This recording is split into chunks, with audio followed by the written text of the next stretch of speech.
Boa noite aos irmãos. Boa noite aos irmãos presentes, aos irmãos que estão em casa.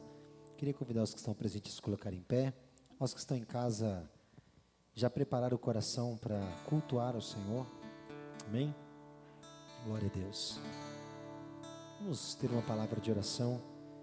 Depois iniciamos esta reunião com a adoração, com os louvores ao nosso Rei. Senhor, nós louvamos o Teu nome. Nós agradecemos ao Senhor por mais um culto, agradecemos ao Senhor por mais uma oportunidade que o Senhor nos permite de estarmos na Tua casa, de mais uma oportunidade que o Senhor nos concede, nos permite, Senhor, de podermos servir ao Senhor em comunidade, tanto com aqueles que estão aqui, com aqueles que estão, Senhor, cultuando ao Senhor dos seus lares, Pai, aqueles que nos assistem exatamente agora e aqueles que irão nos assistir posteriormente. Pedimos ao Senhor que a Tua graça alcance cada coração, que o Senhor cumpra os Teus planos e os Teus propósitos na vida de cada um dos Teus filhos, em nome do Senhor Jesus. Que o Senhor tenha liberdade, Senhor, de conduzir o nosso coração durante todo esse tempo em conformidade com a Tua vontade. E que o Teu Espírito, Senhor, nos revele a Tua vontade e nos leve, Senhor, a servir ao Senhor nesta reunião, através de cada canção e também da nossa devoção ao Senhor, ao ouvirmos tudo aquilo que o Senhor preparou para ministrar as nossas vidas, em nome de Jesus. Toca cada coração, abençoa cada coração, promova, Senhor, aquilo que está em Ti, em cada coração, cura, libertação, transformação, que de fato, Senhor, o Teu plano se realize para a glória e honra do Teu nome. Nós oramos, Pai, abençoando todo esse tempo, abençoando toda essa reunião e abençoando a vida de cada um dos Teus filhos, no nome do Senhor Jesus, pois nesse nome oramos, pedimos e agradecemos. Amém. Amém, queridos? Vamos servir ao Senhor através dessas canções nesta noite.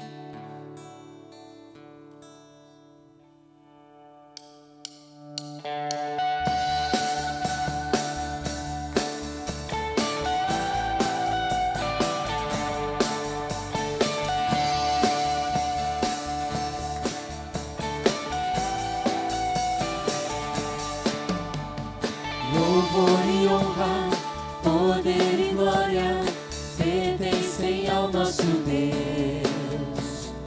Todos os povos, tudo que existe, louvem ao eterno Deus. Toda língua confessará tua grande glória, todos eles se dobrará. Em louvor exaltado sempre será, e o teu reino jamais passará, com eterno Deus.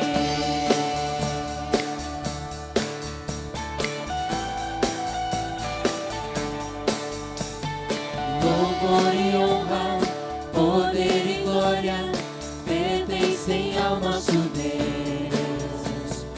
Todos os povos, tudo que existe, louvem ao eterno Deus. Toda língua confessará tua grande glória, todos eles se dobrará. Em louvor exaltado sempre será, e o teu reino jamais passará. Toda língua confessará tua grande glória, todos eles se dobrará. Em louvor exaltado sempre será, e o teu reino jamais passará, com eterno Deus.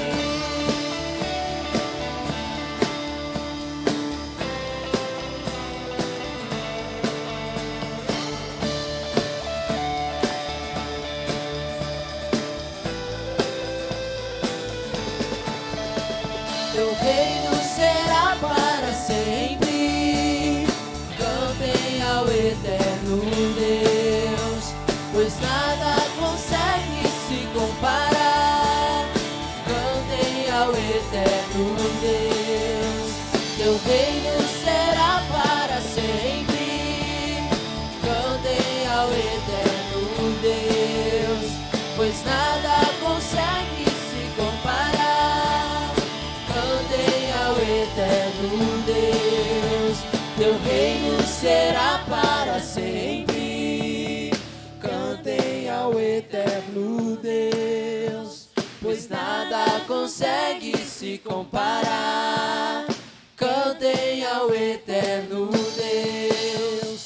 Toda língua confessará tua grande glória, todo joelho se dobrará. Em louvor exaltado sempre será, que o teu reino jamais passará. Toda língua confessará tua grande glória, todo joelho se dobrará. Em louvor exaltado sempre será, que o teu reino jamais passará. O eterno Deus,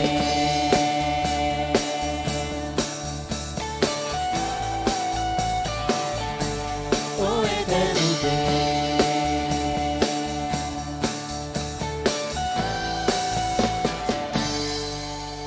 Senhor, glória a Deus. És o motivo da nossa alegria e do nosso louvor, Senhor. Nós queremos servir a Ti com essa canção também. Faz louvor, nosso louvor.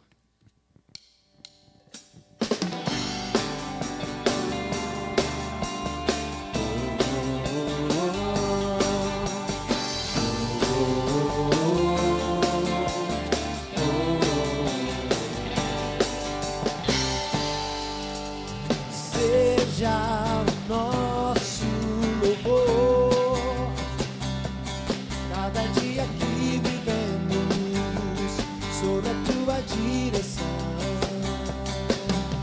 Seja o nosso viver, ouvir a tua voz, te obedecer. Mesmo quando nos sentimos fracos, tristes e sem direção, tu serás a nossa força e a nossa salvação. Tu serás a alegria do nosso coração. O Senhor é a nossa força e a nossa salvação. Ele é a alegria do nosso coração.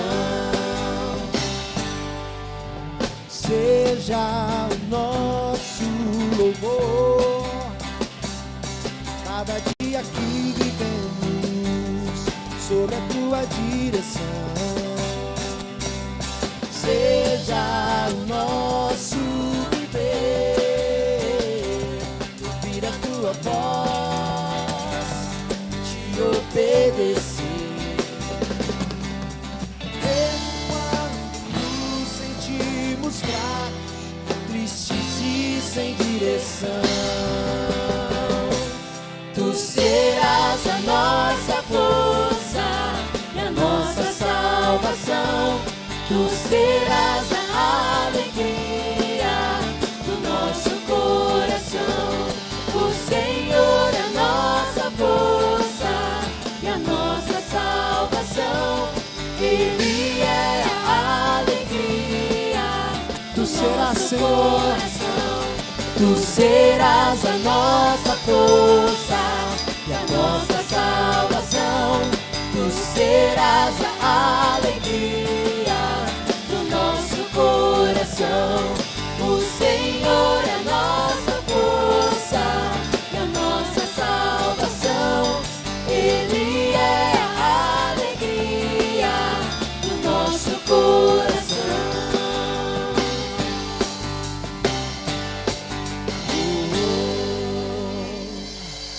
Aleluia, glória a Deus. Aleluia. Mas essas palmas é para o Senhor mesmo? Então aplauda mais forte Ele, querido. Às vezes a gente está aplaudindo pensando que a música foi boa, a música não foi boa. Não, a gente não aplaude a música, a gente não aplaude quem está cantando, nós aplaudimos o Senhor. Aquele que vive, aquele que reina, aquele que está recebendo o louvor, a honra e a glória. Nós estamos aqui pela bondade dEle dispensada em favor das nossas vidas. O sangue de Jesus Cristo derramado naquela cruz trouxe a mim a liberdade para poder, nesta noite, cultuar a Ele com a alegria que eu trouxe no meu coração hoje. Essa mesma alegria que está no teu coração. Amém? Adore ao Senhor, seu sangue.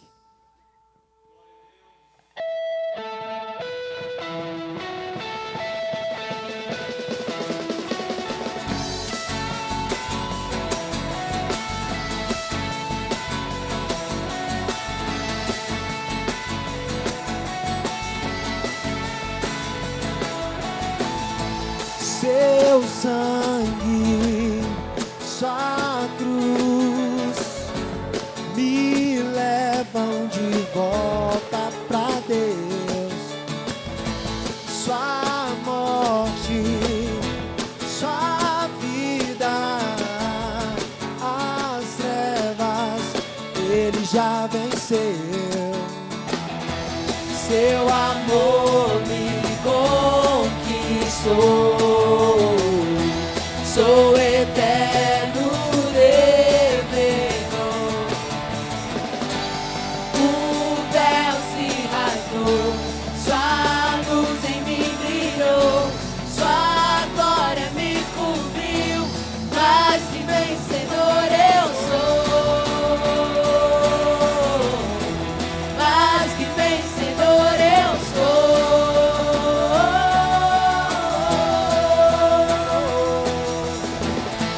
Sei que na sala do trono estás, eu quero ir pra lá, pelo novo e vivo caminho. Sei que na sala do trono estás, eu quero ir pra lá, pelo novo e vivo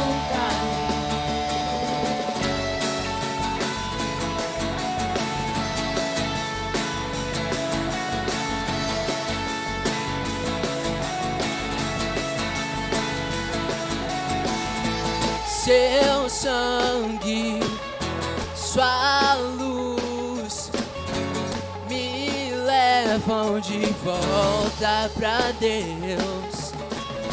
Sua morte, sua vida, as trevas Ele já venceu. Seu amor me conquistou. Sou eterno devedor. O véu se rasgou, sua luz em mim brilhou, sua glória me cobriu, mais que vencedor eu sou. Mais que vencedor eu sou.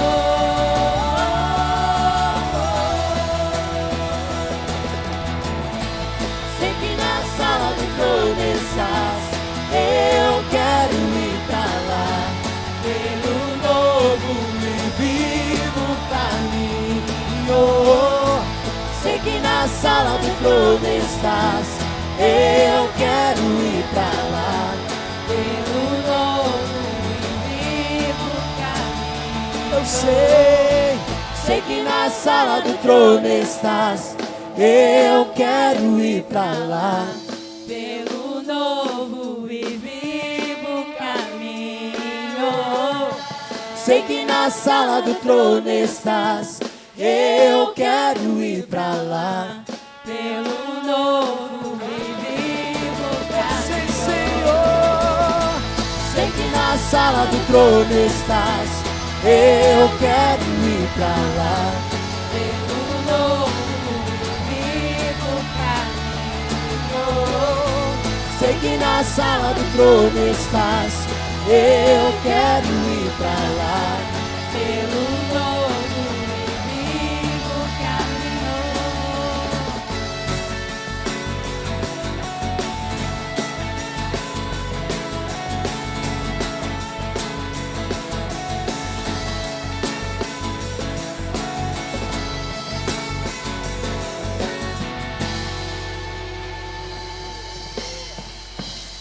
Queremos ir ao teu encontro, Senhor. Queremos nos encontrar com o Senhor em todo o tempo, permitindo, Senhor, que o nosso coração seja acolhido em Tua presença. A Tua presença é o que há de melhor, Senhor, para habitar dentro do nosso coração. Aleluia, glória a Deus.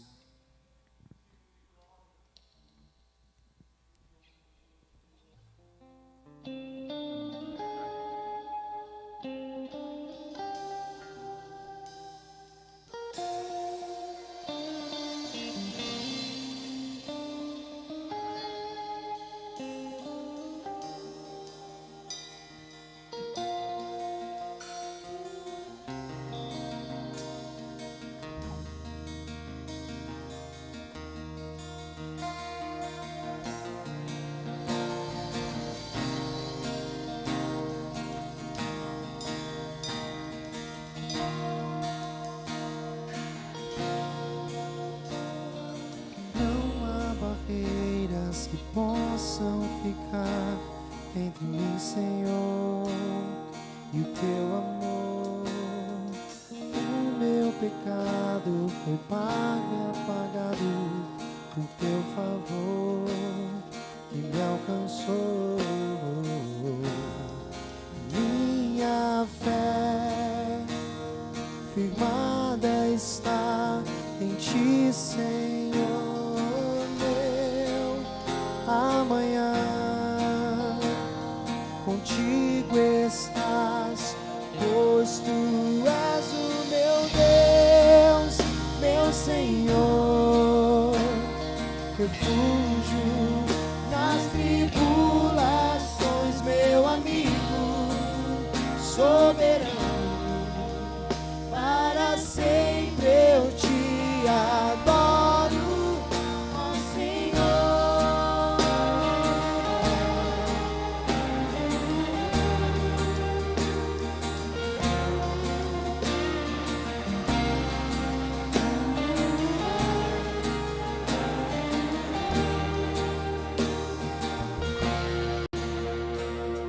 Eu encontro vida eterna em ti.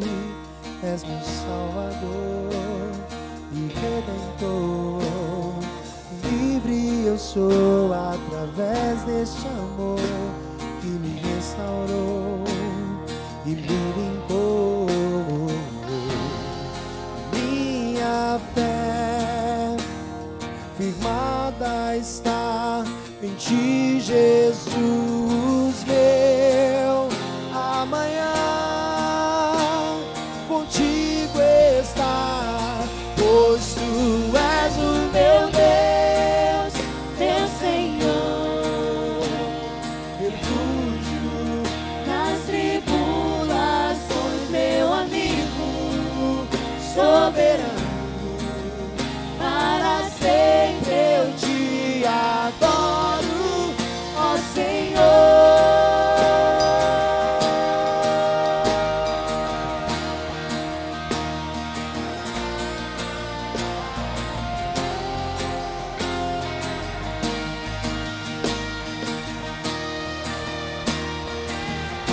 Tu és o meu Deus, meu Senhor, refúgio nas tribulações, meu amigo soberano. Para sempre eu te adoro, ó meu Deus, meu Senhor, refúgio nas tribulações, meu amigo soberano. Para sempre eu te adoro. Tu és o meu Deus, meu Senhor, refúgio nas tribulações, meu amigo soberano. Para sempre eu te adoro, ó Senhor.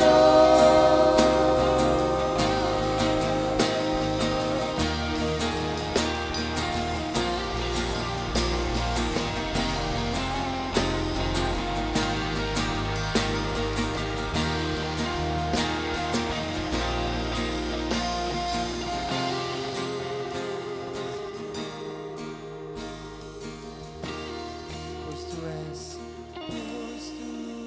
o meu Deus, meu Senhor, refúgio nas tribulações, meu amigo soberano. Para sempre eu te adoro, ó Senhor. Adoramos o teu nome, Senhor. Adoramos a tua presença. Adoramos ao Senhor com todo o nosso ser, com todo o nosso coração. Aleluia. E queremos continuar servindo e adorando ao Senhor com os nossos dízimos e as nossas ofertas. Para você que está presente nesse lugar, assim que o gasofilar estiver aqui na frente, você pode trazer a sua oferta e também os seus dízimos. Para você que nos visita, saiba que esse é um compromisso nosso como membros dessa comunidade. Se você faz parte do corpo de Cristo e se sente à vontade de participar desse momento como uma forma de adoração ao Senhor, fique à vontade. Para você que nos assiste, também tem essa mesma liberdade de fazer ao Senhor de todo o teu coração, não esperando receber alguma coisa em troca, mas oferecendo tudo de si àquele que ofereceu tudo a você. Amém, queridos? Que Deus abençoe a sua vida. Enquanto nós cantamos essa próxima canção, você aproveita para fazer o seu depósito, o seu Pix, e você que está presente para trazer os seus dízimos e as suas ofertas ao gasofilaço.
Louva, pois tu deste tudo a mim, meu ser a ti, ó Senhor, se rendiu, que sou é teu. Estarei com mãos levantadas pra ti, louva, pois tu deste tudo a mim, meu ser a ti, ó Senhor, se rendiu, que sou é teu. Estarei com mãos levantadas pancadas pra te louvar, pois tu deste tudo a mim, meu ser. A ti, ó Senhor, se rende o que sou, é teu.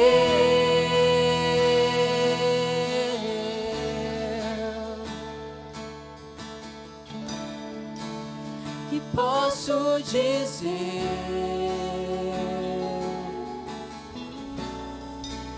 Que posso fazer?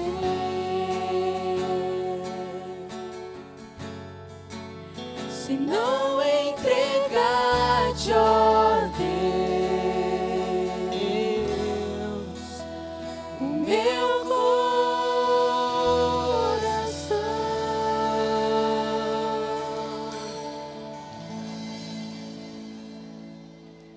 Senhor, nós queremos entregar ao Senhor nosso coração, nossa vida, dedicar ao Senhor, visto que o Senhor dedicou tanto a nós. Queremos, ó Pai, que o Senhor nos conduza no centro da Tua vontade. Vem de encontro nos abençoar, porque nós precisamos do Senhor, e a nossa esperança nós depositamos toda ela somente em Ti. Abençoa o continuar desse culto, e abençoa todos que estão mantendo a sua fidelidade, ofertando na Tua casa e para a Tua obra. Que os recursos sejam abençoados, que o Teu povo seja abençoado, que a Tua obra, Senhor Deus, persevere e triunfe sobre o mal. É o que nós oramos no nome de Jesus. Amém.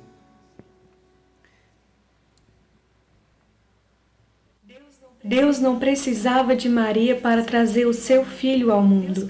Deus criou Adão do pó da terra, mas Deus escolheu o útero de uma mulher como portal para que entrasse pela primeira vez o Rei da Glória. Maria acompanhou seu corpo mudar completamente durante 9 meses, enquanto crescia dentro dela aquele que não mudaria só o seu corpo, mas mudaria o mundo. Maria sentiu de parto enquanto nascia aquele que tiraria toda a dor da humanidade. Maria deu à luz aquele que seria a luz do mundo. Maria amamentou e alimentou aquele que um dia seria o pão da vida. Maria cuidou das enfermidades daquele que um dia seria o médico dos médicos. Maria ensinou as primeiras palavrinhas para aquele que um dia ensinaria multidões. Maria banhou e limpou aquele que um dia limparia o pecador com o seu próprio sangue. Maria acompanhou os primeiros passinhos daquele que um dia seria o próprio caminho. Maria, por vários anos, segurou em seus braços aquele que morreria de braços abertos, para ao terceiro dia nos segurar em seus braços para sempre. Por trás de um filho revolucionário, existe uma mãe que revolucionou a si mesma. Mãe, o próximo filho a mudar o mundo pode ser o seu. Mãe, nenhum sacrifício é em vão. Mãe, talvez tudo o que você faz nunca volte para você. Porque o que você faz ecoa na eternidade. Um feliz Dia das Mães.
Papai do céu,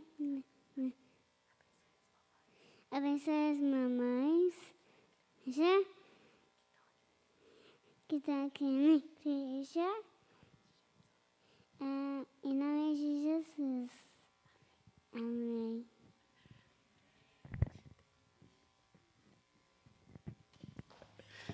A gente quer homenagear as mães que estão aqui, então eu vou pedir, por favor, que aquelas que são mães, por favor, só fiquem em pé para a gente dar uma lembrancinha. Já deu? Ok. São poucas pessoas aqui. Bom, você que está em casa, mamãe, que Deus te abençoe e te fortaleça, parabéns pelo seu dia. Minha mãe que me assiste lá de Minas Gerais, parabéns pelo seu dia. Que Deus te abençoe e te fortaleça, em nome de Jesus. Clarinha já orou para Deus abençoar as mães que estão aqui, então vamos orar por todas as mães, em especial há algumas mães lá numa cidade de Santa Catarina que estão sofrendo bastante porque perderam bebês, né, no começo da idade. Eu sei que a gente pode se solidarizar com elas. Vamos orar? Senhor Deus, nós pedimos, ó Pai, que a Tua graça se manifeste sobre as mães. Nós reconhecemos, ó Deus, que é um papel precioso que o Senhor deu para elas, de dar à luz e depois de cuidar, amamentar as nossas vidas em seu momento mais vulnerável, mais dependente. Nós pedimos que o Senhor venha capacitar todas as mães e que o Senhor venha manifestar em especial a Tua graça e o Teu conforto para aquelas mães que infelizmente sofrem a dor de ter perdido os seus filhos. Que o Senhor seja forte na vida delas e as sustente para que elas possam continuar e completar a sua missão. Oramos em especial por aquela cidade enlutada que teve aquele atentado. Que o Senhor tenha misericórdia daquelas mães que perderam os bebês e tenha misericórdia também da mãe do rapaz que fez o atentado. E nos ajuda, ó Deus, para que através da pregação da Tua palavra, nós possamos expandir o Teu reino e ver menos essas coisas acontecendo. Nós oramos no nome de Jesus. Amém? Amém, pessoal? Vocês estão aqui mesmo? Está todo mundo acordado? Todo mundo firme, pronto para continuar o nosso estudo da palavra de Deus? Sim? Eu fico feliz de você estar aqui, porque eu não gosto de pregar para a câmera. Eu não sei, fica mecânico, não funciona para mim. Mas quando eu vejo os olhos de vocês olhando para mim, eu não sei o que é que acontece. Eu me sinto muito melhor, muito mais disposto. Ainda mais porque a gente está estudando o livro de Romanos e falando sobre liberdade, né? O livro de Romanos tem fundamentos importantes para uma vida cristã livre de verdade. E ele também responde a muitas perguntas que nós fazemos como seres humanos, muitas questões que nós carregamos dentro do nosso coração.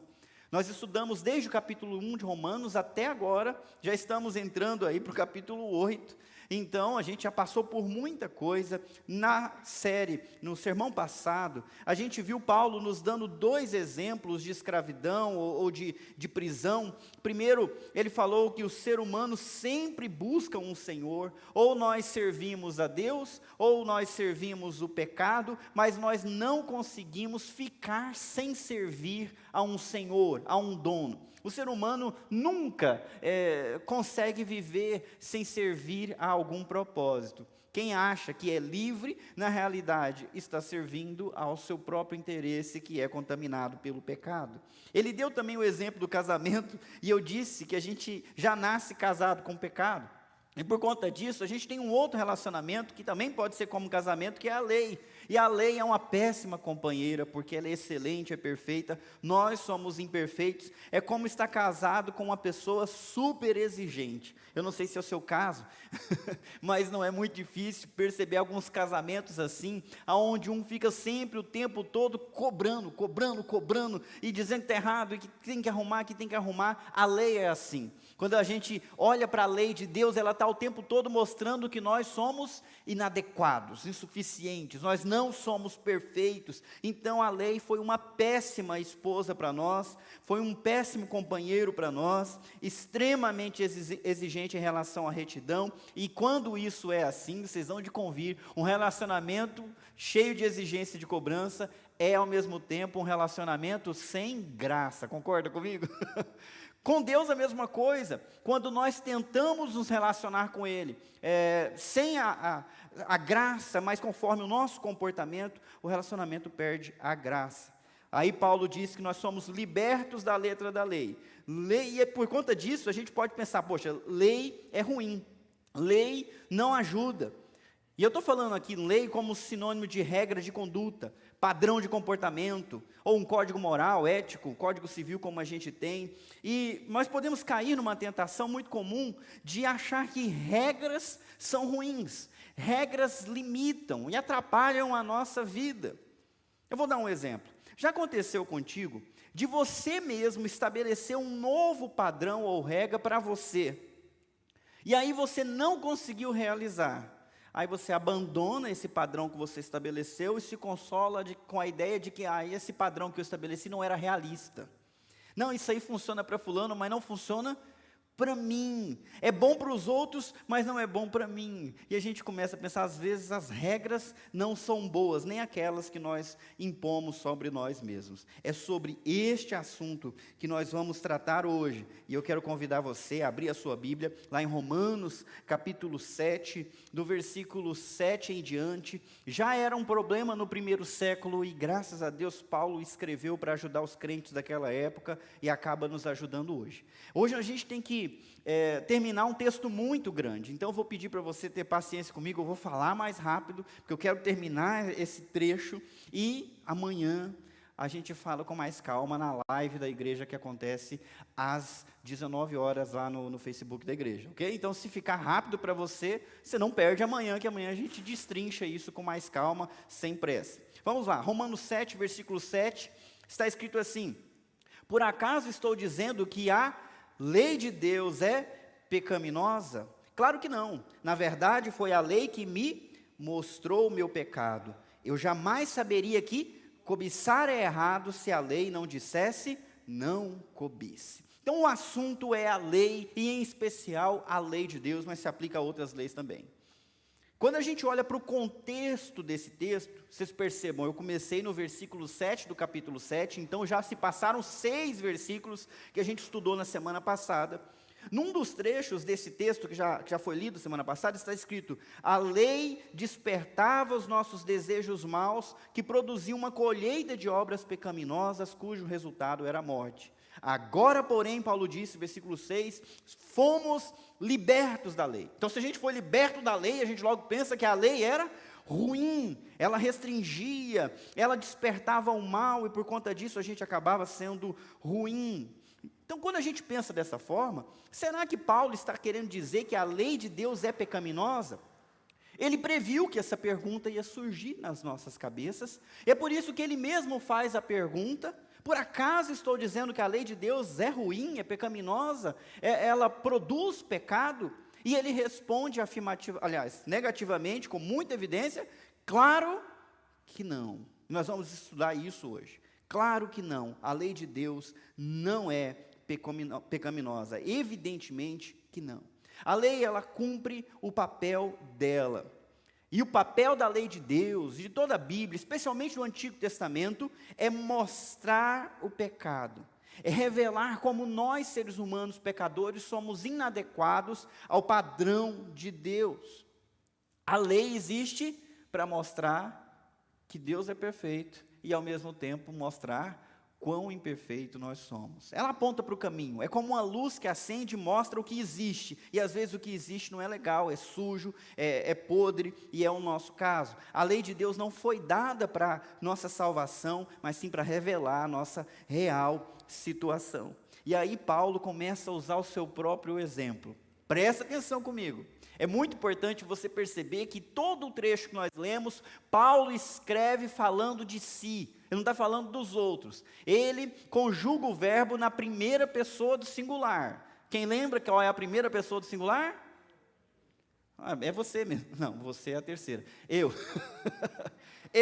Eu sou a primeira pessoa do singular. Você é a primeira pessoa. Não, você é a terceira. Mas você diz eu. Eu estou pensando em mim. E Paulo começa a falar dele. Eu jamais saberia que cobiçar é errado se a lei não dissesse não cobice. Então a lei existe para mostrar o pecado, e ele dá o exemplo dele. Ele jamais saberia que cobiçar era pecado se a lei não tivesse dito é pecado. Como é que a gente sabe disso? É o último dos 10 mandamentos, lá em Êxodo capítulo 20, ou em Deuteronômio capítulo 5, versículo 21. Não cobiçarás. É o 10º mandamento: não cobiçarás. Paulo diz: eu jamais saberia. É interessante que nós, seres humanos, apesar de nos julgarmos cada um a si mesmo, uma pessoa moral, uma pessoa correta, nós temos uma vaga consciência da nossa pecaminosidade. E Paulo assume isso: eu jamais saberia. A gente não enxerga a nossa própria sujeira. A gente enxerga com muita facilidade a sujeira do outro, do marido, da esposa, do filho. E a gente tenta corrigir, a gente tenta falar, a gente tenta impor, porque a gente está vendo que está errado. A gente enxerga o problema na política, a gente enxerga o problema no político, a gente enxerga o problema na sociedade, mas nós temos um grande problema, que é enxergar o problema em nós mesmos, enxergar a nossa própria pecaminosidade. E Paulo diz que ele não teria ouvido falar que cobiça era errado se ele não tivesse lido esse mandamento e entendido esse mandamento. E é interessante porque os outros mandamentos, os outros 9, são coisas externas. Não terás outros deuses diante de mim. Não farás para ti imagem de escultura. Vocês vão me deixar falando sozinho? Eu estou assim, provocando vocês me ajudaram a não me esquecer de nenhum, porque eu sei que vocês são catedráticos no conhecimento bíblico, né? Êxodo 20 de cor na cabeça. Vamos lá. 3º. Que vergonha, estão gravando? Qual que é o 3º? Vocês estão fracos, hein? Como é que vocês vão perceber que estão errados se não conhecem nem os 10 mandamentos? Vamos lá? Não tomarás o nome do Senhor teu Deus em vão. Você não sabe onde é que está, gente? Êxodo capítulo 20, já falei umas 3 vezes, né? Você pode consultar a colinha, não tem problema não. Êxodo 20, não falarás o nome do teu Deus em vão. 4, não é para esquecer do sábado, para descansar. E aí depois vem honra teu pai e tua mãe, é tudo visível, é tudo comportamental, é tudo coisa que todo mundo vê. Não adulterarás, não darás falso testemunho, não matarás, e aí vai. Não furtarás. Tudo coisa que se vê, até quando chega no último, o último já é algo interno. Não cobiçarás. Enquanto os outros mandamentos versam sobre práticas externas, o último versa sobre um comportamento interno, sobre uma condição primária dentro do coração.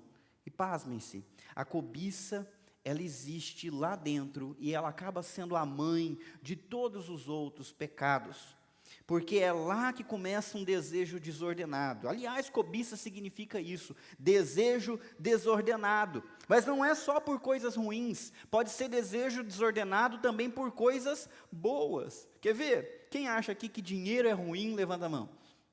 Não tá ninguém. Quem acha que dinheiro é bom, então levanta a mão. E eu sei, se não acha nada, pode dar o dinheiro para mim, que eu tenho muita certeza que o dinheiro é bom.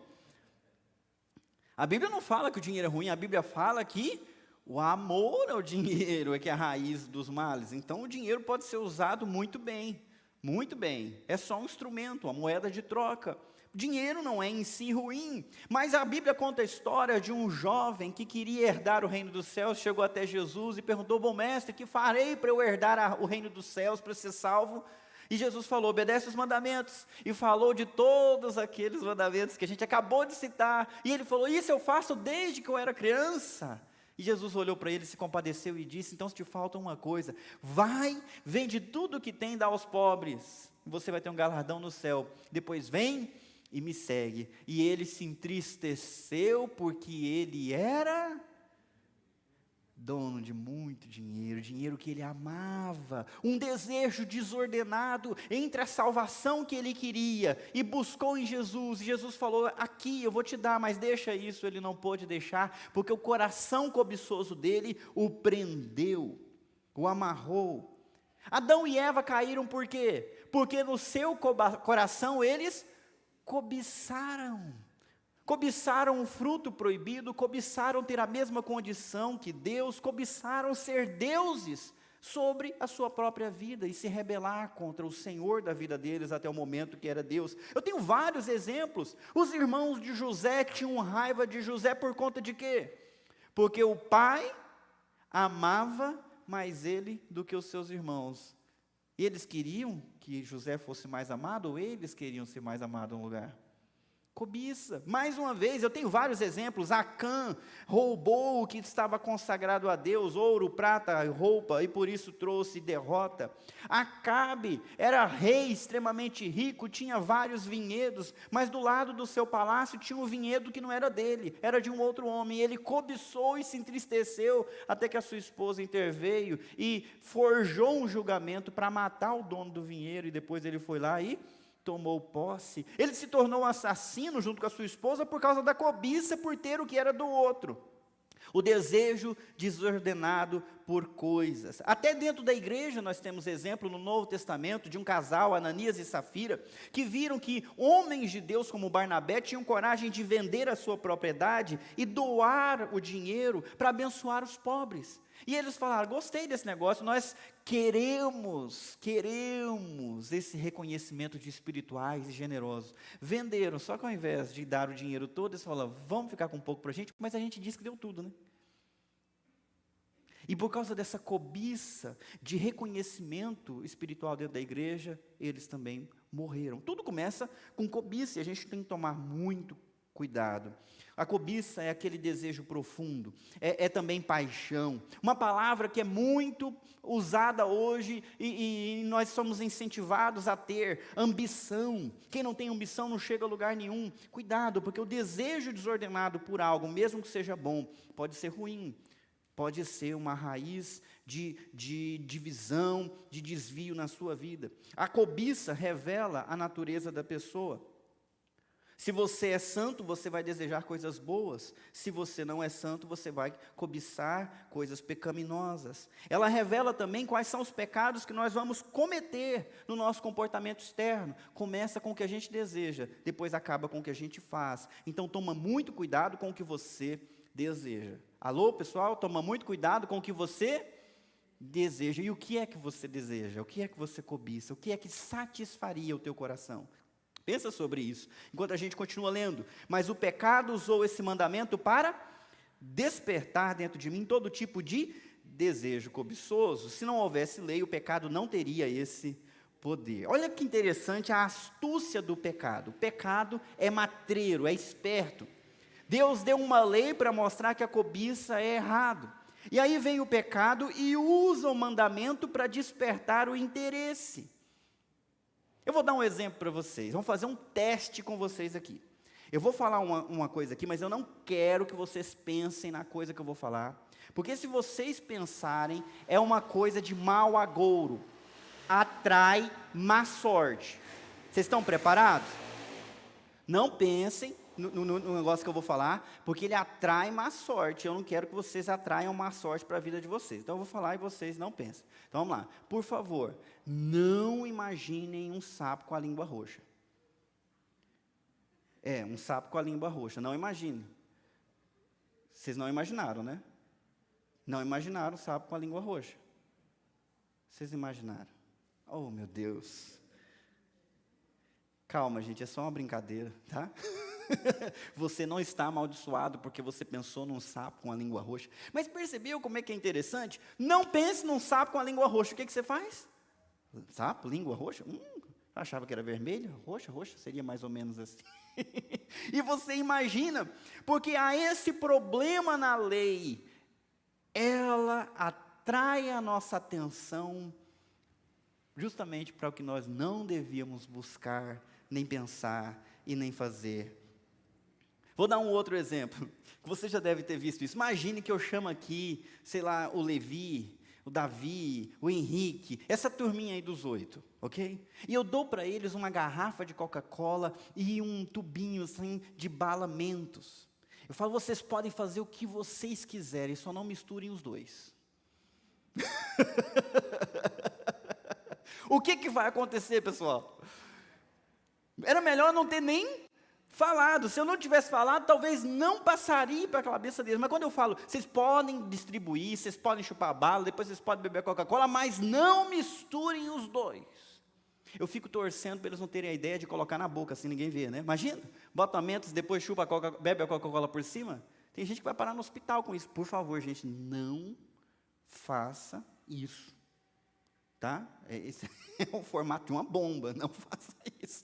É horrível a reação química da Coca-Cola com abalamentos. Mas se eu desse essas instruções para os garotos, eu ia atiçá-los, e é assim que acontece. O pecado consegue atrair a gente justamente para aquilo que a gente não deveria ser atraído. Mas por que isso acontece? Por que o pecado consegue fazer isso com a gente? E a resposta: prepare-se, ela é chata, ela é terrível.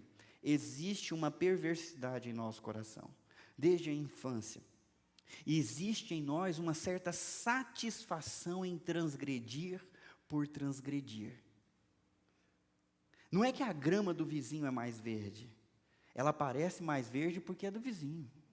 Há uma satisfação de pegar do outro sem ninguém ver. Todos nós nascemos com isso, vivemos com isso, e temos sim uma certa satisfação maligna em fazer o que não é permitido. E a nossa perversidade é atiçada pela lei, é atiçada pela proibição.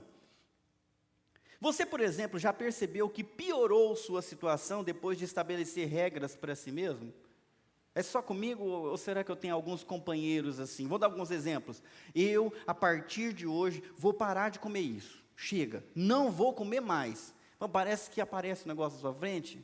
Eu não sei vocês, mas de vez em quando eu decido fazer um jejum. A fome aumenta, o povo começa a dar doce, vem uma coisa de presente para lá e para cá. Mas que coisa! Parece que fica mais difícil depois que a gente se auto-estabeleceu.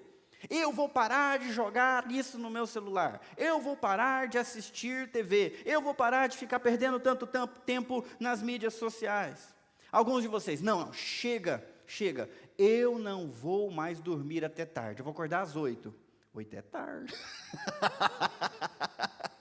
Vou acordar às 8. E aí que fica mais difícil ainda. Né? Ao contrário, eu vou parar de assistir TV até tarde, eu fico só estragando o meu outro dia. Aí quando você vai para a cama, meu Deus, está passando um negócio hoje, justo hoje. Vamos, paz, eu vou parar de gritar.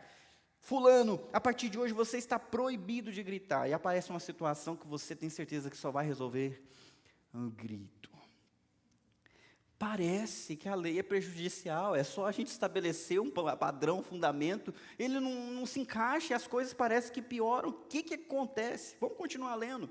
Houve um tempo em que eu vivia sem a lei, Paulo diz. No entanto, quando tomei conhecimento do mandamento, o pecado ganhou vida e eu morri. Assim descobri que os mandamentos da lei que deveriam trazer vida, trouxeram em vez disso, morte.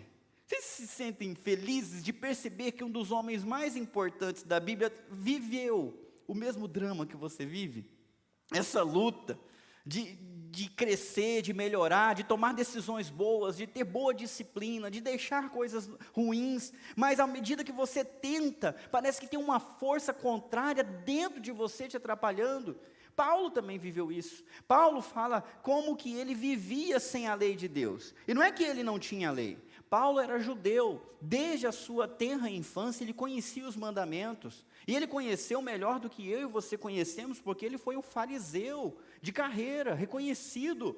Ele muitas vezes diz em outros textos que quanto à lei ele era irrepreensível, ele seguia a facção mais radical do judaísmo na sua época. O problema é que ele não tinha compreensão do que era a função da lei. E no dia que ele entendeu, quando ele percebeu o que a lei pedia de verdade, ele descobriu que não podia deixar de cobiçar, e era, portanto, indesculpável. Ele que achava que era irrepreensível, percebeu que era indesculpável, porque fazia o que ele não devia fazer.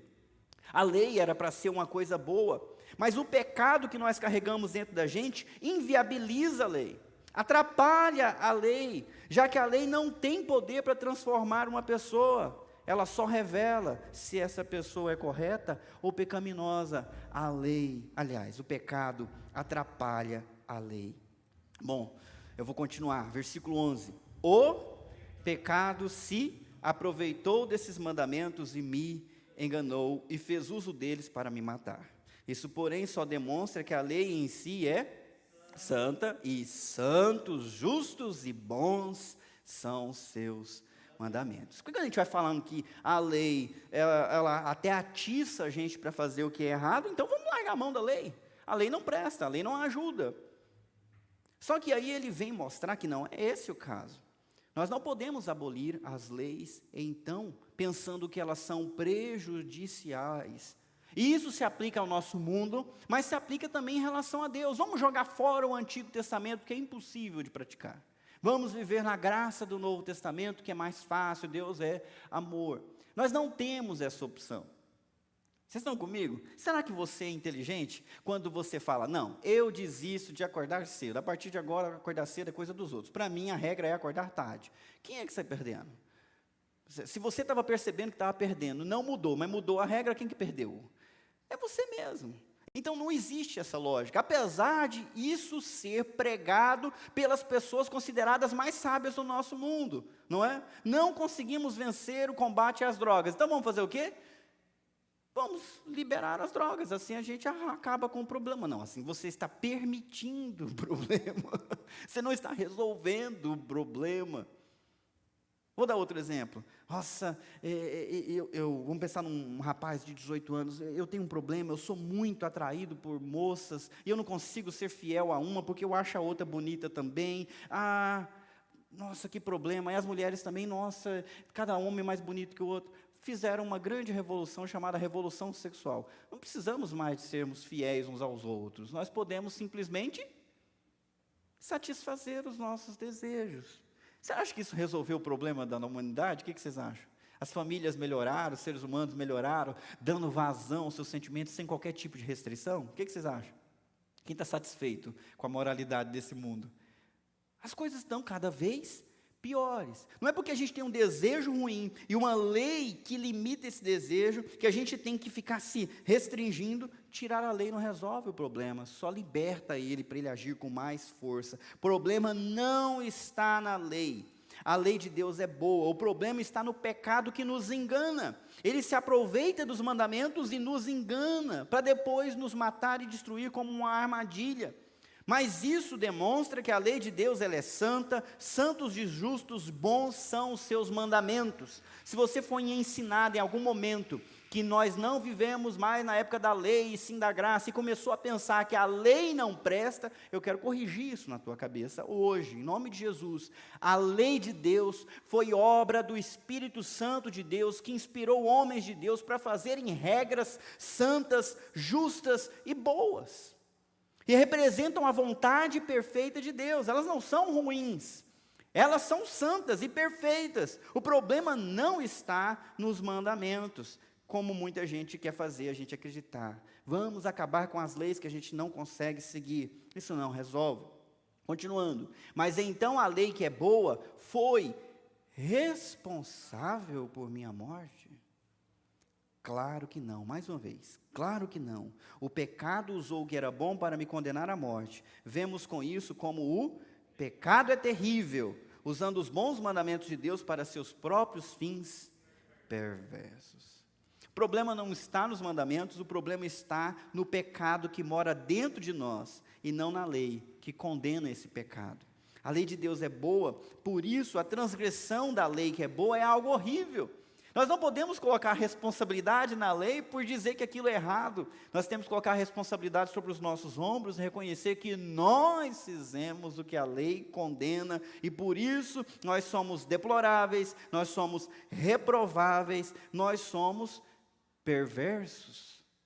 É ruim, né, colocar um espelho desse na nossa cara e olhar para o texto bíblico assim, mas é muito útil também, porque é aqui que começa a transformação no nosso coração. Eu vou continuar. O problema não está em Deus, o problema não está na lei.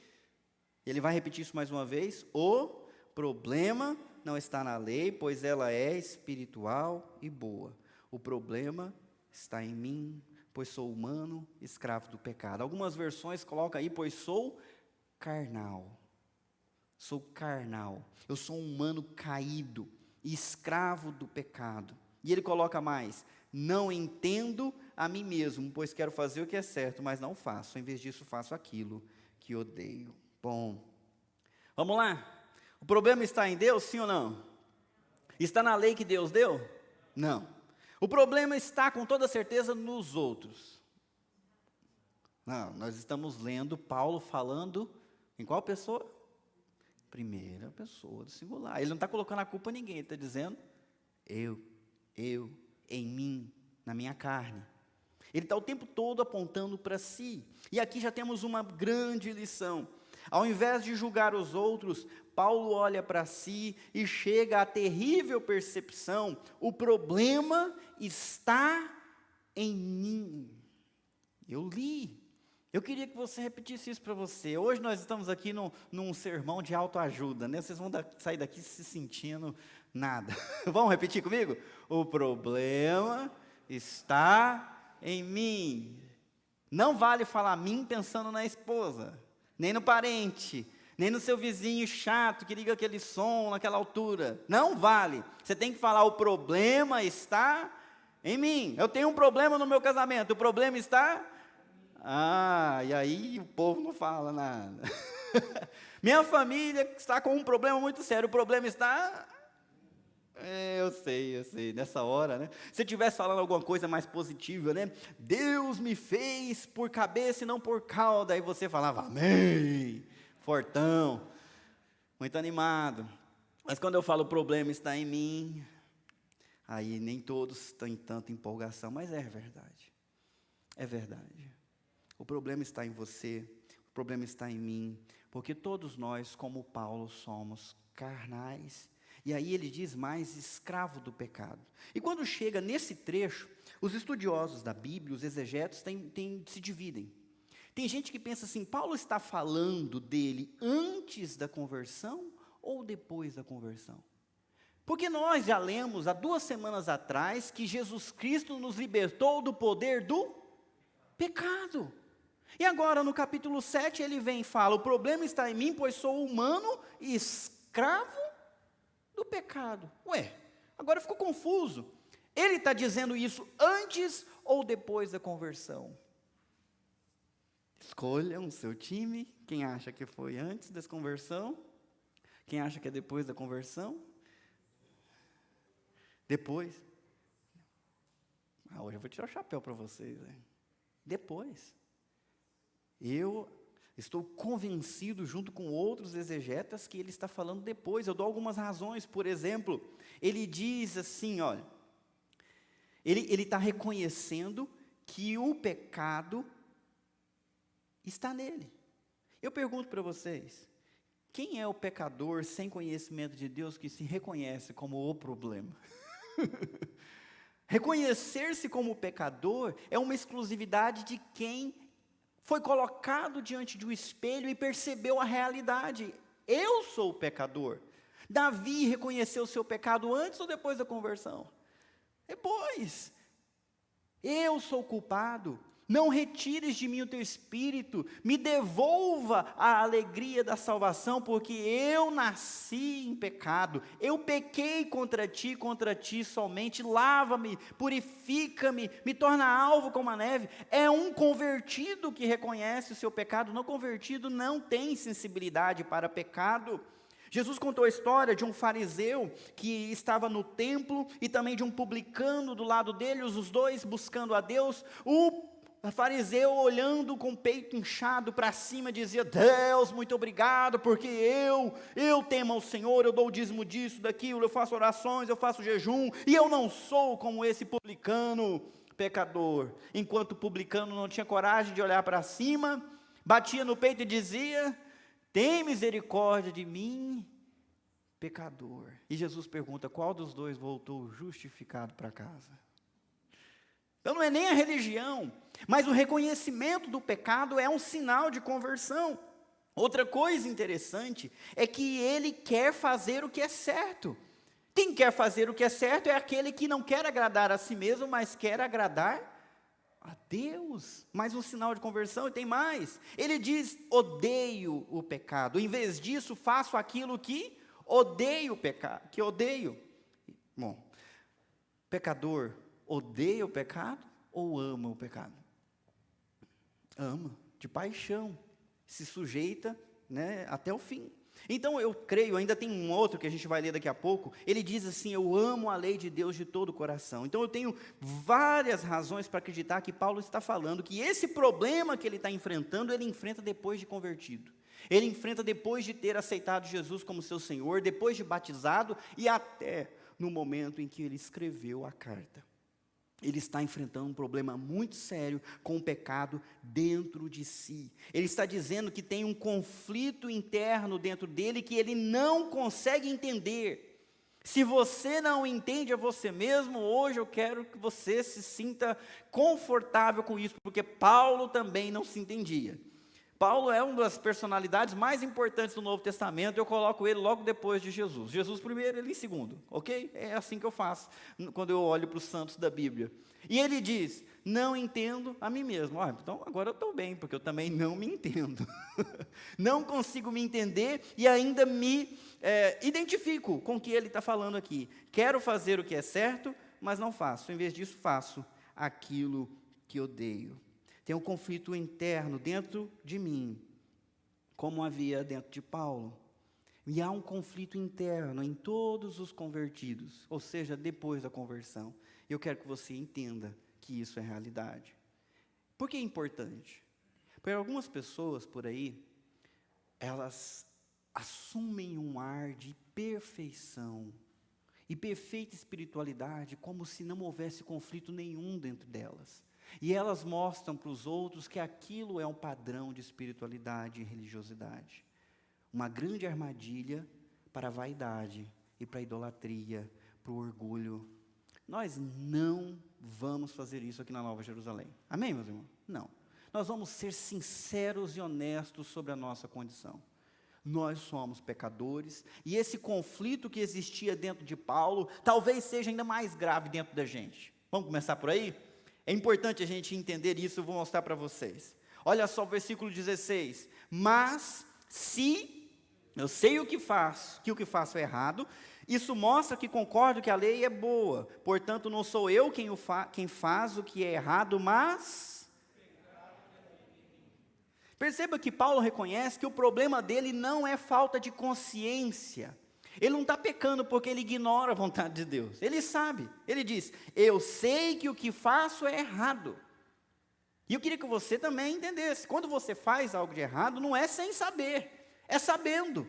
A consciência. O problema não é a falta de consciência. Qual que é o problema então, pastor? E ele fala, tem um intruso que mora dentro de mim. Eu sei que é errado. Eu reconheço que a lei é boa. Mesmo assim eu erro, então não sou nem eu, mas o pecado que habita em mim.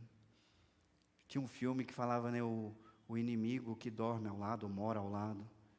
O inimigo mora ao lado. O inimigo dorme na mesma cama que você. Alguns já estão assim, meu Deus. E eu não estou falando do seu marido, nem da sua esposa. Eu estou falando de alguém que habita dentro de você, no seu coração. O pecado habita em mim. Sim, ele perdeu o poder, você não precisa mais se sujeitar a ele. Jesus Cristo nos libertou do poder do pecado, mas ele ainda gosta de ter uma casa. Ele ainda quer morar dentro da gente. Queria morar dentro de Paulo. E Paulo lutava contra ele, do mesmo jeito que quer morar dentro de nós e influenciar as nossas decisões, o nosso comportamento. O pecado habita dentro da gente. Versículo 18, e eu sei que em mim, isto é, em minha natureza humana, mais uma vez o termo carne, né? Não há nada de bom, pois quero fazer o que é certo, mas não consigo. Quero fazer o bem, mas não o faço. Não quero fazer o que é errado, mas ainda assim o faço. Paulo se refere aqui à sua velha natureza humana corrompida. Essa velha natureza não colabora com a nova natureza e com a nova vontade espiritual que Deus colocou dentro de você. E a partir de agora eu estou pregando para convertidos, para pessoas que se entregaram a Jesus Cristo. ok? O Espírito Santo foi derramado dentro do teu coração e te deu vontades que você não tinha antes, te deu interesses que você não tinha antes, te deu anseios que você não tinha antes, anseios que transbordam e vão além do seu próprio interesse pessoal. Você começa a estar interessado, por exemplo, em glorificar a Deus, em amar o próximo, em servir, em se tornar uma pessoa que Deus tenha satisfação com você, mesmo que para com isso você tenha que perder a satisfação no que você está fazendo. Então isso é novo, isso é espiritual. O problema é que o velho eu que ainda habita aí dentro de você, não gosta dessa ideia. E ele conspira contra o bem que há no teu coração e perverte o mandamento para algo errado. Perverte para você acabar fazendo o que você sabe que não devia fazer mais e deixar de fazer o que você sabe que devia fazer, inclusive pela nova natureza que você já recebeu. E ele continua, versículo 20: então se faço o que não quero, na verdade, não sou eu quem o faz, mas o pecado que habita em mim. Assim descobri esta lei em minha vida. E aqui lei é sinônimo de poder, de um princípio que rege a vida.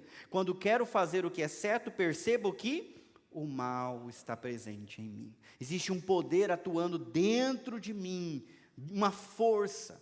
É importante a gente entender isso, meus irmãos. Acordem para a vida. Nós temos duas forças, o bem e o mal, atuando sobre a gente. Nós temos duas naturezas, uma carnal, uma espiritual.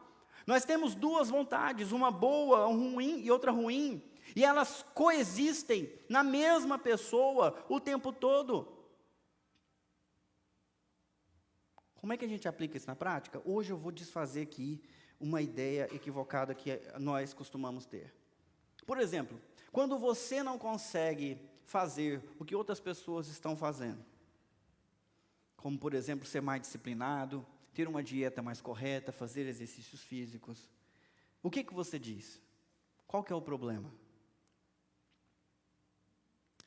Eu não tenho força de vontade. Não olha para quem você sabe que diz isso, ok? Vamos deixar essas pessoas tranquilas, em paz, porque aqui é um lugar tranquilo, aqui não é a lei que domina, é a graça, todos nós estamos no mesmo barco.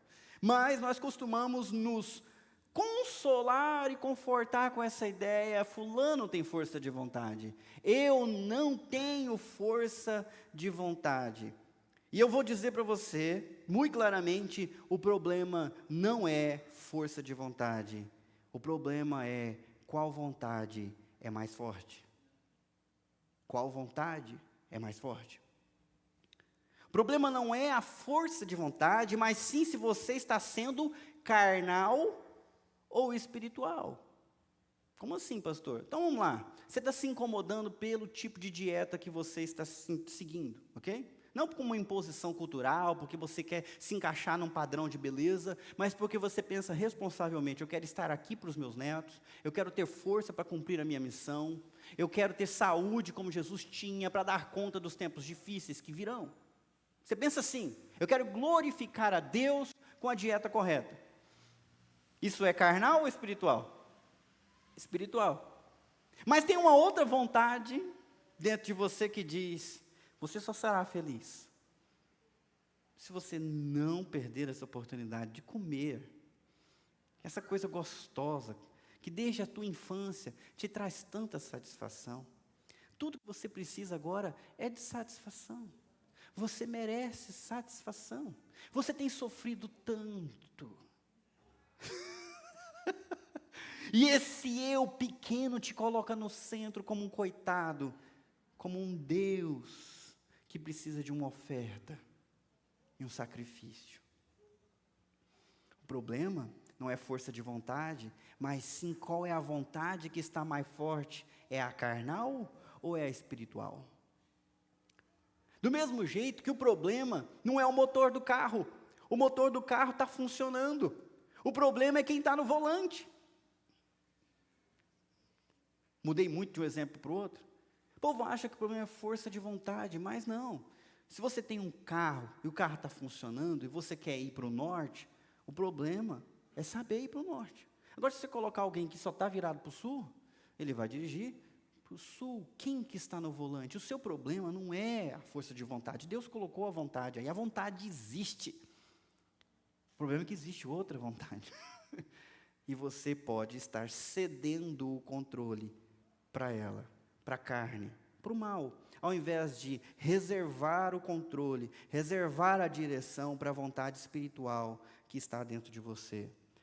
O texto bíblico nos mostra que o grande problema é que o mal está presente dentro da gente. Eu queria que você pensasse nisso. E se fosse sincero contigo mesmo, você precisa entender, o mal está presente dentro de você. É importante isso, porque senão você vai ser uma pessoa ingênua, achar que essas coisas são pequenas. E esse engano que o texto está dizendo vai acontecer. O pecado matreiro torce o mandamento e usa ele para a sua condenação ao invés da salvação. Ao invés da correção, da vida reta, ele torce, te engana e te mantém escravo. Te humilha e te impede de ser o que você poderia ser em Cristo Jesus. Não seja ingênuo achando que o teu problema são os outros, que o teu problema é que não tem paciência com você, que o teu problema é que não te ouvem. Não, o teu problema é você mesmo. O mal habita aí. Outra pessoa na mesma situação, dirigida pelo Espírito Santo, agiria como? Outra pessoa cheia de Deus na mesma situação, agiria como? Faria o quê? Pensaria o quê? E aí você é obrigado a reconhecer que você só não age igual porque outra força está no controle e precisa ser tirada de lá. Olha o que Paulo dizia: amo a lei de Deus de todo o coração. O problema dele não era falta de conhecimento, contudo, há outra lei dentro de mim que está em guerra com minha mente e me torna escravo do pecado que permanece dentro de mim. Se você ceder para a vontade errada, você está cedendo para a lei errada, para o poder errado que te oprime, submete, sujeita, escraviza. Paulo ama a lei de Deus. Paulo reconhece que a lei de Deus é melhor, é perfeita e justa. Ele ama ela de todo o coração. O problema é que dentro dele existe uma outra lei, um outro poder que guerreia contra aquela primeira. E ele nos dá isso, esse retrato da realidade dele. Um padrão de força dentro da pessoa guerreia contra as verdades recebidas da lei de Deus. E aí ele tem um resultado ruim. O pecado, aquele intruso, subjuga e assume o controle do comportamento. E aí Paulo se vê as suas palavras sendo instrumento não do Espírito, mas da carne. Vê os seus membros sendo instrumento da carne, não do Espírito. Ele se vê como instrumento do mal e não do bem, tanto em palavras quanto atos. E isso deixa ele assustado. Pensei que nós estávamos livres do poder do pecado, então como é que isso pode ser? O que nós vamos fazer? E aí a gente vai para o texto. Paulo diz assim: como sou miserável. Em algumas traduções, miserável homem que sou. E aí vem a pergunta, me ajuda, vamos ler. Quem me libertará deste corpo mortal dominado pelo pecado? Aqui nós temos um retrato saudável de espiritualidade. Como é que Paulo pode se considerar miserável? Com certeza está falando antes da conversão. Agora eu tenho certeza, foi antes da conversão, porque antes da conversão ele era miserável, ele era assassino, ele era mau, ele era bravo. Depois da conversão, poxa, Paulo é um homem cheio de amor, Paulo é um homem que fala de paz, esperança, de alegria no espírito, né? Não é miserável, é rico. O tempo todo, Paulo é coerente com esse sentimento. Paulo sempre se humilha. E outras vezes ele dizia: eu sou o maior dos pecadores, né? Dos pecadores dos quais eu sou o maior. Eu nem mereço ser chamado apóstolo. Paulo tem uma tendência de sempre se humilhar.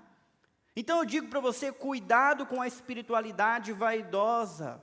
Cuidado com quem se acha diante de Deus e te diz: me siga porque eu estou no caminho certo. A vaidade é uma virtude ou defeito de Satanás, mas não é de Jesus Cristo, e nem de qualquer servo de Jesus Cristo. Tim Keller escreveu no seu livro: quanto mais santos nos tornamos, menos santos nos sentiremos. Mais nós diremos como Paulo: miserável homem que sou. quem me livrará? Quem me salvará? Um anseio desesperado por libertação completa. Jesus me livrou da pena do pecado. Eu sei que eu não vou morrer, eu não vou ter que pagar porque Ele pagou, mas esse pecado continua aqui lutando dentro de mim, muitas vezes ele vence. Quem vai me libertar disso finalmente? Uma libertação completa dessa luta, dessa guerra. E aí vem a resposta, vamos ler juntos, versículo 25. Graças a Deus, a resposta está em Jesus Cristo, nosso Senhor. Jesus é a resposta graciosa de Deus para quem tem uma luta interna, mesmo depois da conversão. Jesus é a resposta favorável de Deus para quem se reconhece um miserável, que não consegue fazer o que decidiu fazer, e faz o que decidiu não fazer. Jesus é a resposta abençoada, o presente de Deus para essas pessoas que assim se sentem. É assim que você se sente? Pequeno, miserável? Jesus é a resposta de Deus para você. Jesus também é uma resposta salvadora, redentora. Perceba que o texto diz, a resposta está em Jesus Cristo. A palavra Cristo significa Salvador, aquele que tem o poder de redimir, de comprar você e libertar você daquela condição para uma nova condição. E tem mais um detalhe, é Jesus Cristo, nosso Senhor. E aqui tem um ponto importante. Se você se sujeita ao senhorio de Cristo, não tem como você servir a carne ao mesmo tempo. Cada vez mais ela tem menos poder sobre você, e Jesus domina mais áreas da sua vida. Quanto mais você se sujeita a Ele como Senhor, menos poder ela vai ter sobre você. E aí Paulo fala como é que isso funciona. Ele diz, na mente, quero de fato obedecer à lei de Deus. Está vendo que ele tem vontade, mas por causa da minha natureza humana, sou escravo do pecado. Então isso nos coloca, desde o momento da conversão, numa luta. Uma luta que não cessa. Uma luta que te visita na hora que você está no conflito dentro do casamento. Na hora que o teu filho está desobedecendo e testando a sua paciência. Na hora que um vizinho faz algo que você não gosta. Essa luta se apresenta para você nos pensamentos que você tem. Na hora que você liga a TV, na hora que você já viu 10 minutos de Facebook e pensa, eu preciso fazer aquilo, mas eu vou ver mais um pouquinho. É a luta de novo, e de novo, a luta toma lugar e parece que ela não tem mais fim. Na mente você sabe o que é correto e quer obedecer à lei de Deus, mas na sua natureza que ainda é corrompida, na sua natureza onde o pecado reside, há uma sujeição ao poder do pecado. Essa luta íntima, ela é momentânea, ela é passageira. E é isso que eu acho engraçado, bonito nesse texto, porque Paulo se enche de esperança, de convicção, de vitória. Ele não se conforma em perder essa luta. Ele não aceita a derrota nessa luta. Por isso eu digo para você, não torne-se um conformado com o pecado. Não pense, eu sou assim, deixa, todo mundo é assim também, deixa para lá. Não, Jesus Cristo já conquistou a vitória para você. Ao invés de colocar a culpa nos outros, faça como Paulo, assuma a responsabilidade. Seja responsável e fortaleça as convicções em Jesus. Se com a mente você reconhece que a vontade de Deus é perfeita, mas a sua natureza ruim não quer reconhecer, vou te dar uma dica. Mortifica os desejos da carne e fortalece a sua mentalidade.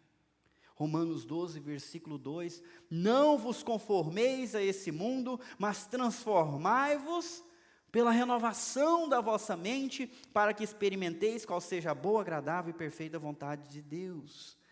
Então, ao invés de deixar as coisas continuarem como estão indo, assuma um papel. Eu vou fortalecer a minha mente, enchendo ela com verdades espirituais a respeito da vontade de Deus, e isso vai me fortalecer para vencer espiritualmente a batalha contra o pecado que mora dentro de mim. Essa é a sua responsabilidade todos os dias. E aí Paulo vem com um exemplo. Ele diz em Romanos 8, versículo 1 e 2: agora, portanto, já não há nenhuma condenação para os que estão em Cristo Jesus, pois em Cristo Jesus, a lei do Espírito que dá vida, os libertou da lei do pecado que leva à morte. Em outras palavras, Jesus já resolveu este problema para aqueles que estão nele.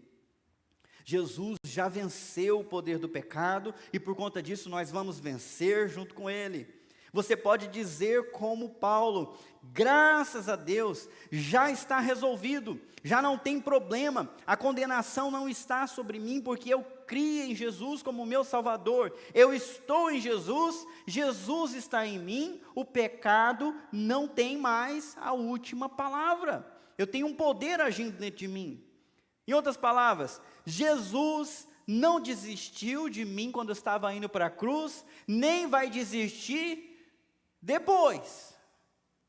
Eu entendo com a minha mente que Ele me escolheu, por isso eu não vou desistir também. E esse tipo de convicção na mente te fortalece para vencer a batalha na prática. Outra coisa interessante, em Cristo Jesus, a lei do Espírito que dá vida, e eu grifei, os libertou. Isso significa que o poder do Espírito é mais forte que o poder do pecado.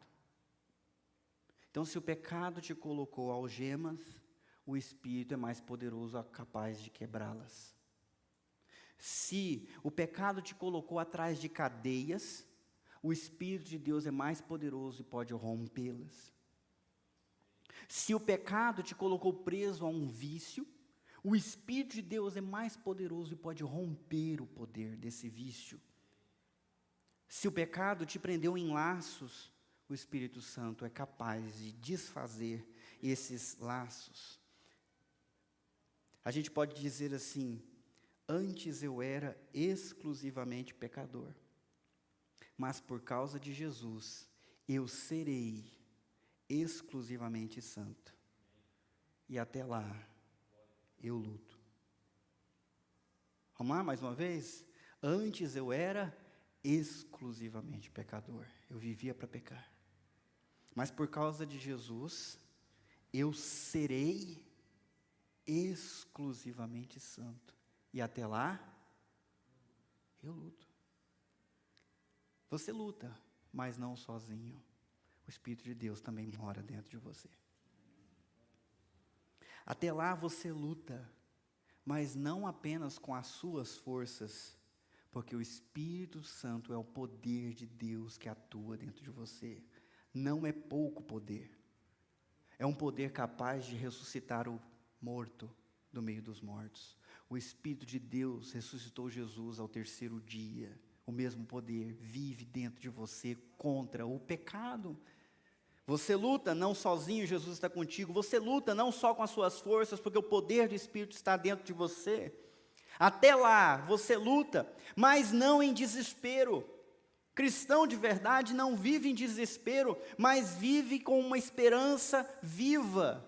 O meu Redentor vive. Ele foi morto, mas no terceiro dia ele ressuscitou. Então a nossa esperança está viva. A gente não luta contra o pecado com um sentimento de: ai meu Deus, como eu sou fraco, eu nunca vou vencer. Não, a gente luta contra o pecado com a esperança. Jesus venceu o pecado e disse que eu vou triunfar junto com Ele.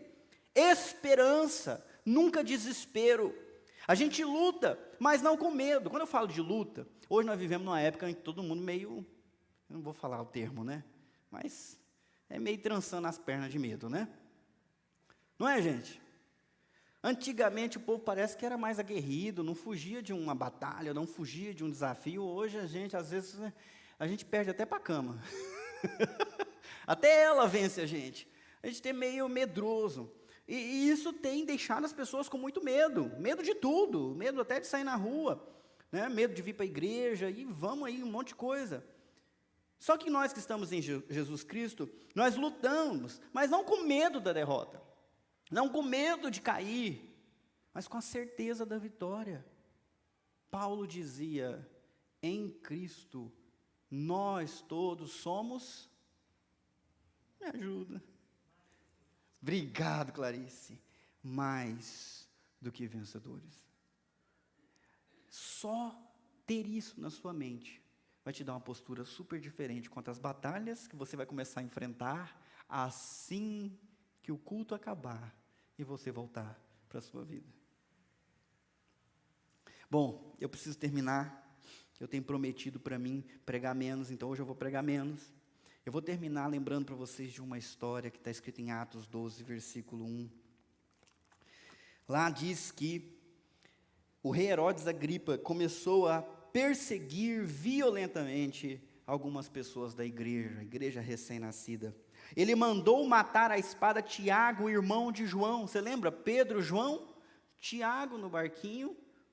Herodes mandou matar Tiago. Ele morreu logo no começo da história da igreja. Quando Herodes viu quanto isso agradava os judeus, também prendeu Pedro. Olha só a situação, Pedro, João, Tiago, os 3 mais importantes. Tiago já foi, agora Pedro está preso. Prendeu Pedro durante a celebração da festa dos pães sem fermento. Depois lançou-o na cadeia sob a guarda de 4 escoltas, cada uma com 4 soldados. A intenção de Herodes era apresentar Pedro aos judeus para julgamento público depois da Páscoa. Enquanto Pedro estava no cárcere, a igreja orava fervorosamente a Deus por ele. Na noite anterior, antes de Pedro ser levado ao julgamento, ele dormia preso com 2 correntes entre 2 soldados, e outros montavam guarda na porta da prisão. Olha a situação do homem. De repente, uma luz intensa brilhou na cela, e um anjo do Senhor apareceu. Tocou no lado de Pedro para acordá-lo e disse: depressa, levante-se. E as correntes caíram dos pulsos de Pedro. Então o anjo lhe disse: vista-se e calce as sandálias. E Pedro obedeceu. Agora vista a capa e siga-me, ordenou o anjo. Pedro deixou a cela seguindo o anjo. O tempo todo, porém, pensava que era uma visão, sem entender que era real o que ocorria. Passaram o primeiro e o segundo postos de guarda, e quando chegaram ao portão de ferro que dava para a cidade, o portão se abriu sozinho para eles. Os 2 passaram e foram caminhando ao longo da rua, até que subitamente o anjo o deixou. Por fim, Pedro caiu em si. É verdade mesmo? O Senhor enviou o seu anjo para me salvar daquilo que Herodes e os judeus planejavam me fazer. Eu vou usar isso aqui como exemplo. Alguns de vocês, e eu me incluo, muitas vezes se sentem como presos, completamente presos, pelas suas próprias fraquezas, limitações e pecados, presos em 2 algemas a 2 soldados. Não há maneira de escapar, e quando você pensa em se livrar dessas algemas e desses soldados, você lembra que tem outros soldados montando guarda ali, na porta do cárcere. E você está sendo vigiado 24 horas. O teu inimigo parece que dorme e acorda antes de você. Atrapalha a sua vida antes de você ter noção das coisas. E além disso, para fora da cela, tem mais 2 níveis de guarda vigiando. E por fim, portões de ferro intransponíveis que te separam da plena liberdade. Aí eu venho com algumas coisas que também aconteceram com a sua vida. Do mesmo jeito que a igreja estava orando por Paulo, você, enquanto estava lá preso nessa situação, saiba, alguém orou por você. Alguém orou por você quando te viu preso, quando te viu escravo, subjugado, sem chance de verdadeira vida. Alguém orou por você e Deus respondeu a oração. Num certo dia, a luz de Jesus brilhou, te despertou e te disse assim: levante-se, levante-se. E você, sem entender que era Jesus brilhando na sua vida, mais assustado, se levantou. E aquelas primeiras prisões, que eram muito nítidas, estavam ali na sua pele, as algemas caíram do punho, e você pôde ver que sim, dava para levantar Os soldados não estavam mais presos em você, você podia pelo menos ficar de pé. E aí vieram algumas instruções muito simples e básicas que te prepararam para sair. Veste a sua roupa, calça a sua sandália. E quando a gente se converte a Jesus Cristo, não é isso? Começa a ler a tua palavra, frequenta a igreja, confessa os seus pecados, ore, ore. Coisas simples e básicas te preparavam para o que viria daí em diante. Mais instruções vieram. A instrução mais importante e precisa, como a do anjo, siga-me. Jesus disse para os seus discípulos, siga-me. Tem muita gente que se contenta com as algemas no chão e acha que está resolvido o problema. Meu querido, tem 2 guardas e tem um portão de ferro ainda. Não é porque você pode se levantar e dar uma volta no quarto que você deve se considerar livre. Jesus Cristo entrou dentro da tua prisão e quebrou as cadeias, aleluia. Agora deixa Ele te conduzir para fora da prisão também. Siga. Não siga o seu coração porque você não conhece o caminho para fora. Siga Ele enquanto Ele te instrui. É por isso que aqui nós priorizamos ser discípulos de Jesus de verdade, ouvir as palavras de Jesus, colocar em prática, seguir as instruções. Você precisa seguir o libertador. O anjo se manifestou e falou, vem atrás de mim, com seus pés calçados, com a túnica, a camisa. Pedro nem entendia o que estava acontecendo, mas seguiu o anjo, passou pela primeira guarda, nada aconteceu, ninguém deu alarme, ele passou olhando, o que está acontecendo, não deve ser realidade. Passou pelo segundo posto de guarda, ninguém viu, ninguém falou nada, ninguém conseguiu impedir, coisa estranha, até que chegou no portão de ferro, e no portão de ferro, bom, agora lascou, quem tem a chave? E o portão se abriu automaticamente. Alguns de vocês estão seguindo, achando que estão sonhando. Meu Deus, isso que eu estou vivendo com Jesus é real? Ou é um sonho? Será que isso está acontecendo mesmo ou é imaginação minha? Eu estou aqui para te dizer que não é imaginação sua. Jesus é real, está te conduzindo. Siga Ele. Siga Ele com fé, com confiança. Por mais que pareça que, o que nós vamos fazer ali na frente, está tudo fechado. O que nós vamos fazer ali fora, tem soldado me guardando. Eu sempre fico com medo nessa situação, o que vai ser? Continue seguindo, porque um dia, diante do pesado portão de ferro, você verá o mesmo se abrindo automaticamente. E você saberá, finalmente, que você pode entrar completamente dentro do reino de Deus. E não vai restar nenhuma área da sua vida sujeita ao pecado. Continua seguindo. Lembra que eu te disse? O problema não é a força de vontade, mas qual vontade está no controle. Siga a voz de Jesus, a instrução de Jesus. Você tem uma Bíblia? Mateus, Marcos, Lucas, João, para começar. Você tem um pouco de tempo? Seguindo Jesus, a gente tem um curso aí, está quase todo no YouTube já. Bora, junto? Caminhar nesse caminho. E daqui um pouco celebrar do outro lado do portão. Nossa, não era um sonho, era real. Estou livre, completamente livre. Deus interveio e impediu que eu fosse morto pelas intenções malignas do pecado. Deus me livrou. Vamos orar?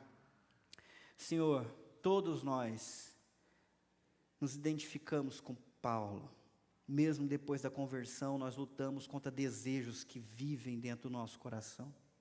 Desejos que muitas vezes nos subjugam. Mesmo tendo consciência da tua vontade, nós acabamos fazendo aquilo que desagrada ao Senhor.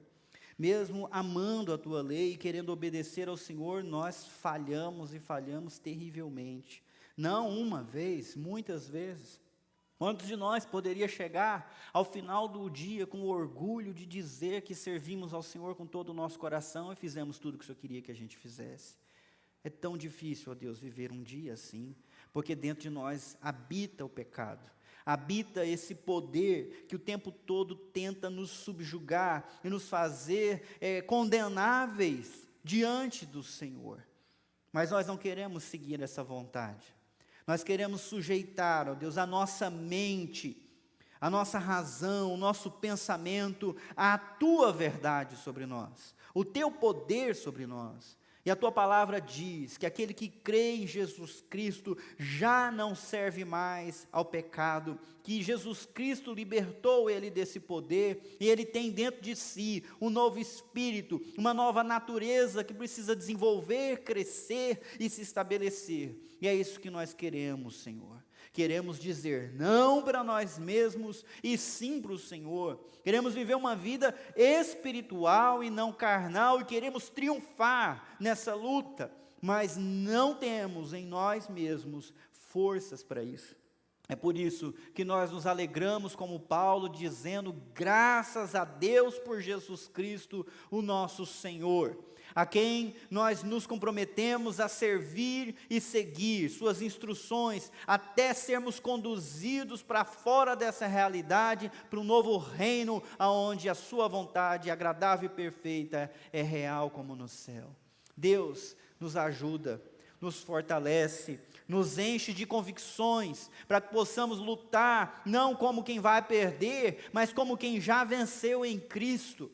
Nos ajuda, Deus, a nos apropriarmos das Tuas promessas e sermos responsáveis, seguindo elas, ó Deus, com toda esperança que só o Senhor pode dar.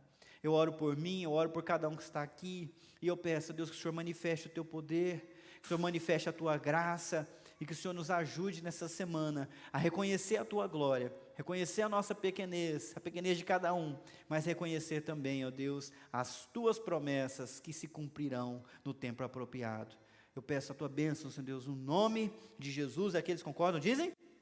Amém. Queria convidar você a ficar em pé, rapidinho.